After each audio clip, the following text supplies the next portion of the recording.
नमस्ते बच्चों। हम लोग कार्बन और उसके यौगिक, carbon and it's compounds chapter कर रहे हैं। आपको मैंने कुछ चीज़ें दिखाई थी जो कि पेड़ पौधे और जंतुओं से प्राप्त थी, और इस आधार पर हम लोग ने क्या समझा था कि कार्बन एक सबसे प्रमुख तत्व है, और जबकि वो भूपर्पटी में 0.02% ही था, और हवा में कार्बन डाइऑक्साइड के रूप में वो 0.03% ही है। फिर भी सबसे प्रमुख तत्व कार्बन ही है, और इसे हम लोग कहते हैं कार्बनिक पदार्थ। तो सारे जीव जंतु और पेड़ पौधे कार्बनिक पदार्थ है। और इनसे हम लोग ये सारे यौगिक प्राप्त किए थे, जिसको मैंने आपको दिखलाया था। अब इसका प्रॉपर्टी हम लोग आगे सीखे कि ये कैटिनेशन, श्रृंखलन, सहसंयोजी बंधन बनाने की इसकी क्षमता है। 4 इसकी वैलेंसी है, और यह कैटिनेशन श्रृंखलन विधि से यह लगभग 10 मिलियन यौगिक का निर्माण कर सकता है। तो प्रथम होलर नाम के वैज्ञानिक ने एक अकार्बनिक पदार्थ अमोनियम साइनेट से यूरिया का निर्माण कर लिया था लेबोरेटरी में। तो पहले बताया गया था कि ये वाइटल फोर्स है, एक जैविक शक्ति जिसके द्वारा ये कार्बनिक पदार्थ बनते हैं।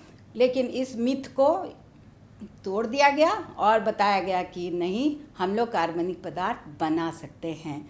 और इसके बाद 10 मिलियन यौगिक हैं, और इनका ये श्रृंखलन विधि कैसे होता है, तो सहसंयोजी बंधन के कारण यह single covalent, double covalent, triple covalent तक बनाते हैं, और शाखाएं भी बनाते हैं, वलय भी बनाते हैं। ये सब कुछ आज हम लोग सीखने जा रहे हैं। तो जैसा कि मैंने बताया था, सैचुरेटेड हाइड्रोकार्बन, संतृप्त हाइड्रोकार्बन किसे कहेंगे, तो हमने आपको फॉर्मूला भी दिया था CnH2n+2, जिसमें कि कार्बन की संख्या जो 1 2 3 ऐसे करके जो भी होगी उसका दुगुना करके, जैसे 2 है तो 2 दूनी 4 + 2 तो हाइड्रोजन 6 हो गया।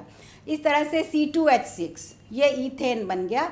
इस तरह की आप होमोलोगस सीरीज, समजात श्रेणी बनाते चले जाएंगे। फॉर्मूला के आधार पर हर बार एक कार्बन बढ़ाएंगे तो 2 हाइड्रोजन बढ़ेगा। ये सारा कुछ हम लोग सीखे थे। संतृप्त और संतृप्त, डबल, ट्रिपल, सब में हम लोगों ने ये देखा था। तो आज मैं आपके लिए कुछ सारा एग्जाम्पल लिखकर आपको दिखाना चाहती हूँ कि आप लोग इसको लिखेंगे किस प्रकार से। तो आइए हम लोग देखते हैं। कार्बन एवं उसके यौगिक के जो डिफरेंट फार्मूलाज हैं, जो अभी मैं आपको एक्सप्लेन कर रही थी कि संतृप्त, असंतृप्त, और वलय है, शाखाएं हैं, ये सब विभिन्न तरह से ये स्ट्रक्चर बना सकते हैं।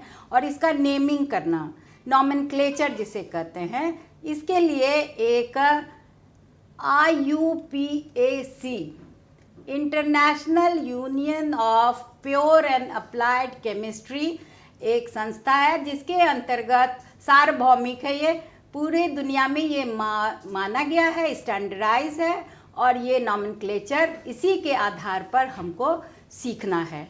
तो आज हम आपको थोड़ा सा एग्जाम्पल दे रहे हैं, आप देखेंगे। ये सैचुरेटेड, फॉर्मूले and structure of saturated compounds of carbon and hydrogen, यानी संतृप्त।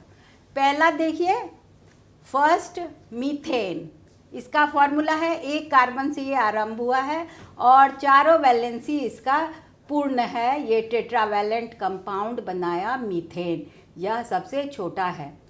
इसके बाद दूसरा नंबर देखिए, इथेन, यह है C2H6। जैसे हमने जनरल फार्मूला सिखाया था उस आधार पर फिर आप गणना करेंगे तो 2 कार्बन एटम है तो 2N होगा, 2 दूनी 4, और उसमें 2 ऐड करेंगे तो 6 हो जाएगा। तो फिर इसका स्ट्रक्चर, अब आप ये सीखें कि ऑर्गेनिक केमिस्ट्री में स्ट्रक्चरल फार्मूला का बहुत बड़ा महत्व है। स्ट्रक्चर बदल देने से यौगिक के गुण बदल जाते हैं। तो ये मॉलिक्यूलर फार्मूला पर ये ज़्यादा डिपेंड नहीं करता है, बल्कि स्ट्रक्चरल फार्मूला पर डिपेंड करता है। तो यहाँ आप ध्यान से गिने तो 1 कार्बन बढ़ा है और 2 हाइड्रोजन बढ़ा है, यानी CH2 आप अगर ऐड करते जाएंगे आपको ये होमोलोगस सीरीज प्राप्त होता जाएगा। थर्ड आप देखें, ये प्रोपेन है।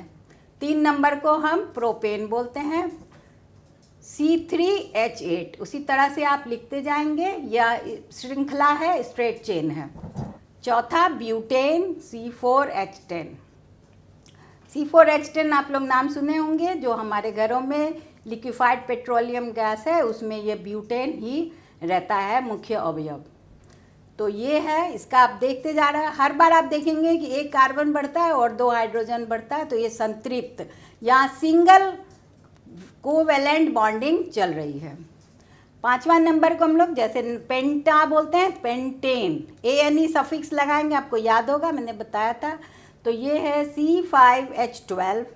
और इसी तरह से आपने किया हेक्सेन, हेक्स वर्ड से 6 का बोध होता है, और ANE सफिक्स लगा दिया हमने, और हमारा बन गया C6H14। तो ये स्ट्रेट चेन कंपाउंड्स हमने अभी स्ट्रक्चर बनाया जिसमें ANE सफिक्स, सब में क्या सफिक्स है, ANE सफिक्स है। ANE सब में लगा करके हमने एक संतृप्त हाइड्रोकार्बन की कैसी रचना करेंगे ये हम लोग सीख रहे हैं। आप इसके आगे 7 नंबर लिखेंगे, हेप्टेन। बताइए तो क्या होगा हेप्टेन का, तो नाम से पता चलता है 7, तो कार्बन का 7 अगर हम लोग करेंगे तो हाइड्रोजन कितना होगा, 7 दूनी 14, और उसमें 2 जोड़ देंगे तो हो जाएगा 16, यानी C7H16। फिर 8 नंबर बनाएंगे। ऐसे करके आप लोग कम से कम 10 तक खुद से बनाकर ये स्ट्रक्चर बनाना सीखेंगे।